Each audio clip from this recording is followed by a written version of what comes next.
20 तारीख को दिल्ली के जंतर मंतर से संसद की ओर बढ़ने वाला मार्च भले ही उस दिन खत्म हुआ, लेकिन तब से विरोध प्रदर्शन अभी भी जारी है। जंतर मंतर पर अक्सर जो है झड़प की खबरें भी सामने आ रही हैं।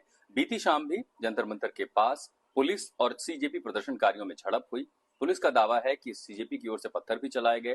पुलिस ने जवाबी कार्रवाई करते हुए आंसू गैस के गोले भी छोड़े और इस झड़प में पुलिस का दावा है कि कुछ पुलिसकर्मी भी घायल हुए। तो छात्रों का कहना है कि छात्रों की ओर से भी उन्हें कई लोगों को चोटें आई हैं और अमूमन हर दिन ये देखा जा रहा है कि जंतर मंतर और आसपास के इलाकों में प्रदर्शनकारियों और पुलिसकर्मियों के बीच में झड़प हो रही है। एक रिपोर्ट आपको दिखाते हैं।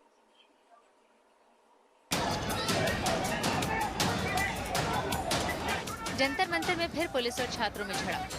कल देर शाम सीजेपी समर्थकों ने पत्थरबाजी की। जवाब में पुलिस ने आंसू गैस के गोले दागे।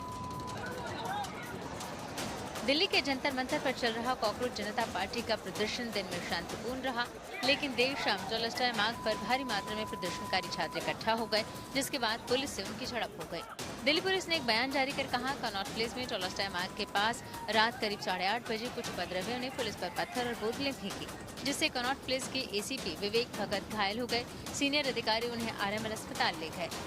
500-700 प्रोटेस्टर बाहर आके जंतर मंतर की तरफ जाने की कोशिश कर रहे थे। उनको संसद मार्ग पे बैरिकेडिंग करके और ह्यूमन चेन बना के रोकने की और समझाने की कोशिश करी और अचानक से ही उनमें से प्लास्टिक की पानी की बोतलें और पत्थर फेंकना शुरू कर दिया। एक पत्थर आगे अभी मेरे माथे में लगा था। पुलिस के मुताबिक आरएएफ और पुलिस की टीम रोजाना की तरह तैनात थी, तभी अचानक पथराव होने लगा। आरएएफ और पुलिस एक्टिव हुई तो ताबड़तोड़ बड़े बड़े पत्थर पुलिस और आरएएफ की टीम पर बरसाए गए। कुछ प्रदर्शनकारियों के हाथ में डंडे थे जो पुलिस पर चलाए गए।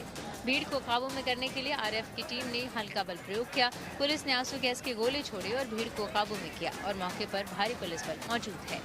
आज तक ब्यूरो। एक बड़ी खबर आपको इस समय बता देते हैं कि दिल्ली की ओर जाने वाले, नई दिल्ली से लगने वाले आसपास लगभग 16 मेट्रो स्टेशन ऐसे हैं जिनको बंद कर दिया गया है। Rajiv Chowk, Patel Chowk, Mandi House, Barakhamba, ITO, Supreme Court और इसी के साथ साथ प्रधानमंत्री आवास की ओर जाने वाले ऐसे तमाम 16 मेट्रो स्टेशन हैं जिनको डीएमआरसी ने, दिल्ली मेट्रो ने कुछ समय के लिए बंद कर दिया है। 7:30 बजे सुबह से ही इसे बंद कर दिया गया है। बीते 3-4 दिनों से लगभग दिल्ली मेट्रो के ऑपरेशन को बंद कर दिया जाता है। खासकर एंट्री और एग्जिट मेट्रो चलती है, लेकिन इन जगहों पर अब ना तो यात्री प्रवेश कर पाएंगे, ना यहाँ से एग्जिट कर पाएंगे। उसकी वजह ये कि दरअसल यहाँ से लोग सीधे जंतर मंतर की ओर पहुंचने की कोशिश करते हैं और ऐसे में अगले आदेश तक, जैसा कि डीएमआरसी ने कहा कि अगले आदेश तक इन सबको यहाँ रोका जाएगा और इंटरचेंज की सुविधा हालांकि यहाँ पर जारी रहेगी। यानी अगर आप राजीव चौक, पटेल चौक, मंडी हाउस इन इलाकों पर उतर के एक लाइन से दूसरी लाइन के लिए मेट्रो बदलना चाहते हैं तो उसकी सुविधा रहेगी, लेकिन 16 स्टेशनों पर प्रवेश और एग्जिट करना, उस पर फिलहाल अभी रोक लगी रहेगी और अगले आदेश तक इसको लागू कर दिया गया है। और सुबह 7:30 बजे ही मेट्रो को दरअसल बंद कर दिया गया है। मेट्रो के दरवाजे, प्रवेश और एंट्री और एग्जिट वहां पर बंद कर दी गई है। इस वक्त एक बड़ी खबर है और इसकी वजह से यात्रियों को काफी असुविधा हो रही है। तो हमारे सहयोगी हिमांशु मिश्रा की एक रिपोर्ट आपको दिखाते हैं पटेल चौक मेट्रो स्टेशन से। हम पटेल चौक मेट्रो स्टेशन पर बंद है, जहां पर ये देखिए गेट अब बंद किया जा रहा है। अब ये देखिए, ये गेट अगर आप देखेंगे तो इस गेट को अब यहां पर बंद किया जा रहा है। दरअसल 16 मेट्रो स्टेशन जो जंतर मंतर के करीब हैं, उनके लिए यह आदेश आया था कि वहां के एंट्री एग्जिट सुबह 7:30 बजे से अगले आदेश तक के लिए बंद कर दिए जाएंगे। तो 7:30 बज गए हैं, पटेल चौक मेट्रो स्टेशन बंद कर दिया गया है। अगर हम पटेल चौक के सामने का हिस्सा दिखाएं तो ये सामने वाला जो रोड है, ये देखेंगे संसद मार्ग है, जहां पर सबसे पहले डीसीपी ऑफिस, फिर आगे टॉलस्टॉय मार्ग होते हुए आप सीधे जंतर मंतर पहुंच सकते हैं और इधर से भी आप अगर जाते हैं तो चंद कदम की दूरी पर जंतर मंतर मौजूद है। तो वो तमाम मेट्रो स्टेशन जो जंतर मंतर के करीब है या नई दिल्ली में है, जैसे राजीव चौक का इलाका हो, मंडी हाउस का इलाका हो, इन सभी जगह पर एंट्री एग्जिट बंद की गई है। लेकिन आईटीओ, मंडी हाउस और राजीव चौक, यहां पर इंटरचेंज की जो सुविधा है वो उपलब्ध रहेगी।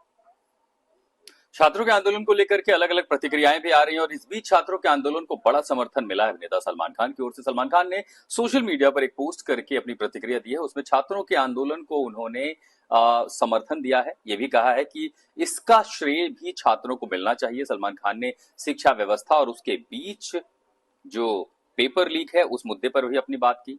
आंदोलन शांतिपूर्ण था, लेकिन बहुत दुख की बात है कि इसने हिंसक रूप ले लिया। सलमान खान ने उस पर भी चिंता जताई।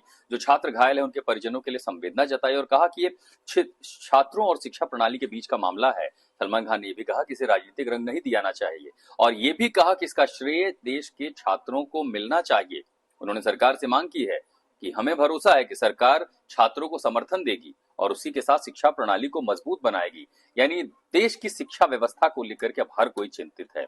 तमाम खामियां, पेपर लीक, जिसकी वजह से लाखों करोड़ों छात्रों का भविष्य अधर में जा रहा है और इसके चलते वो सड़क पर उतरने को मजबूर हुए हैं। और ऐसे में सलमान खान की ओर से बयान आया है, बड़ी प्रतिक्रिया आई है सलमान खान के सोशल मीडिया पोस्ट, जिनमें उन्होंने छात्रों के प्रति अपना समर्थन दिखाते हुए इस पर अपनी प्रतिक्रिया दी है। तो सलमान खान का पोस्ट आप देख रहे हैं और इसमें कई सारे जो अभिनेता और जो सेलिब्रिटी हैं वो इसका हिस्सा बने हैं।